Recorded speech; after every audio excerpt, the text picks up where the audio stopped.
Greetings, folks. One day, a man in South Korea thought, hey, what if we made Dark and Darker but third person and with a lot of giggle physics? If you aren't familiar with Dark and Darker, well, Dungeon Stalkers is pretty much 80% the same. It's a PvEvP dungeon crawler where you'll navigate randomly generated dungeon featuring corridors, more corridors, locked chest and locked chest that will try to eat you.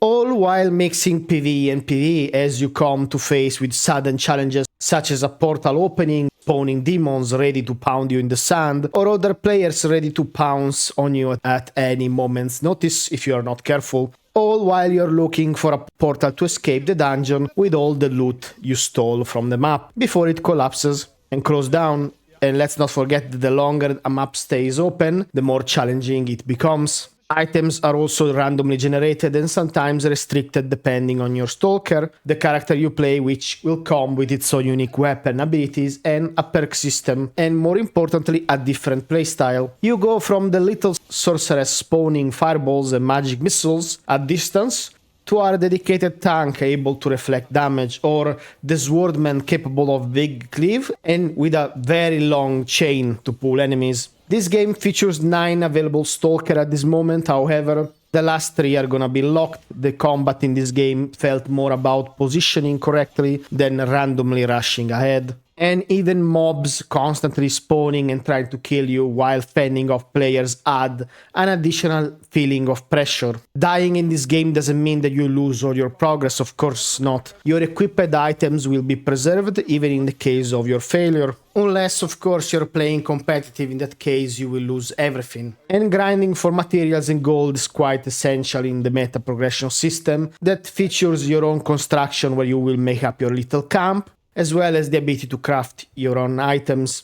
And yes, I do need to point out that while this game features multiple modes so you don't have to jump straight away in PvP, this might come with some limitation. Plus, clearly this game felt more catered toward the constant fear of having to face other human beings, just like real life. As I don't feel the combat against most mobs was particularly exciting, but more like, okay, it's there. A major mechanic related to Dungeon Stalker is the curse. It adds another layer of unpredictability, causing random things to happen, and, for example, your armors can melt away, and unless you have repair kits, well, tough luck. Even mana and heal management needs to be done carefully because resources are limited. For example, if you create a fresh sorceress, you'll cry halfway through the first map because, oh my god, I ran out of mana and I need to cry. And of course you will want some mana regeneration from gear. Or you'll be like, okay, I wasted my life. However, you can trade items that you can bring back to your other stalkers. Just put them in the common stash and move them. Just keep in mind that experience, however, is not shared, so you will need to level up each stalker separately. Even in the case of loss, you will gain some experience, so that is definitely good. The game also features a somewhat good array of consumables, from HP regeneration bonfires to lightning rods, invisible potions, and even throwable firebombs. How you employ these tools and plan ahead is quite important, so you should always carry around some bandages, armor kits, otherwise you'll be at the mercy of RNG and what you find. Of course, the more stuff you bring in a dungeon, the less you can take home, so you will need to figure that out. A sad note that will probably annoy some people not familiar with this type of game is ninja looting. Yes, your teammate can get ahead, loot the mob, and is not forced to give you any item if he doesn't wanna. So it is what it is. And before you ask, there is no friendly fire, so don't expect to be able to take revenge or be griefed in the process. The game atmosphere is quite dark. In fact, there is barely any light in a lot of places, and you can even turn down the lights. Luckily, there are portable crystal lights that you can use, sort of like torches. However, doing so will reveal your position, so you need to be careful. The nature of this game is quite oppressive, all things considered, despite the cute anime-inspired character design. This, of course, will probably turn some people off. Outside the combat, the game features stores you can spend your hard-earned money, and you will have to sell, of course, the gilded junk you find in a dungeon, so you can buy a lot of stuff. However, that might not come so cheaply. There is a degree of build personalization when it comes to the stalker themselves, thanks to the skill tree. It's not, in fact, the most in-depth possible system. It feels more like another resource sink for your adventurer medals, but it makes sense, all things considered. but I am 100% sure that there are people that will optimize their builds thanks to also to the fact that items are not static and they come with their own randomized stats. So you never know when you can find an upgrade from a random mob you killed. The game also features loot goblins, so you kill, and that was kind of funny seeing a purple quality item drop from a sack.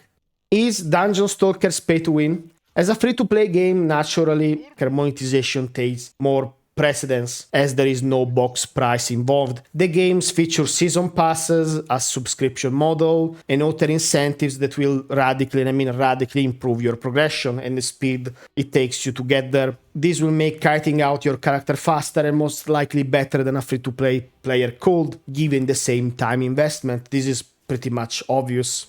However, I need to note that you cannot buy directly overpowered items from the cash shop that you cannot find in-game. But that is the case for games like this. If they did that, the game would be instantly dead. Why is this important? Well, because I felt that I needed to explain this for people that are not familiar with this type of games. After all, PvP is a core part of this experience, so you know the drill. It's free to play after all. It's not a surprise if monetization is pushed heavily. So in the wise word that everyone that ever played a gacha game, it is what it is. However, if you don't have enough self-controls over your spending, I would not advise playing this type of games as they might compromise your finances. But most likely, they already are, let's be honest.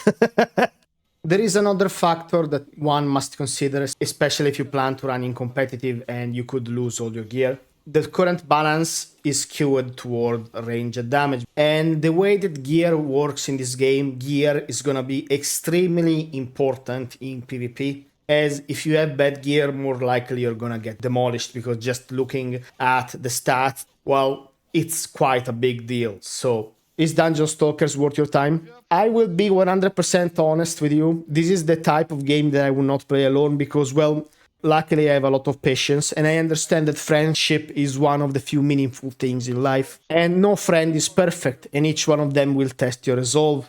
Tier 1. Like, why does it delay so much my movement? Tier 2. Tier 1. I clicked like 5 billion hours ago. Like, what? Like, how early did... I clicked 2 ticks before. Like, that is something completely different. No, it's even worse than the click. It's... Man. It did better in the simulation. Now oh no, don't worry. They do more damage and recover more life here. Yes, I did. Check your OBS. You can see me click and the character just waits there. Sits there just looking at the boss. Like, for example, when they play RuneScape and nearly getting to the breaking point while trying to get a stupid quiver, so he could click harder in a game about clicking cookies. Sorry, RuneScape players, I am just joking, please. I love to get a rise out of him. Real talk. If visually this game appeals to you, try it out. If, however, you're starting to wonder, well, the combat doesn't look that amazing, am I gonna be put on a list for playing this game? Should I have bought into BitConnect before the pump and dump? Or, well, indeed, I have a dog, a job, wife, and a family, and I'd probably lose it all if they saw me staring at this. Then I would like to ask, why did you place your dog before the rest of the family, Jack? Is it because every time you stare back at your best friend, deep in the depth of his eyes, you understand that he will love you, regardless of your love of anime, no matter what, but no one else will? Thank you for watching. If you enjoyed this review, please consider leaving a like and subscribing for more gaming content. I cannot promise on the quality, however, either it's gonna be too serious or completely deranged, because I clearly question why I'm still alive every day. Have a good one. See you.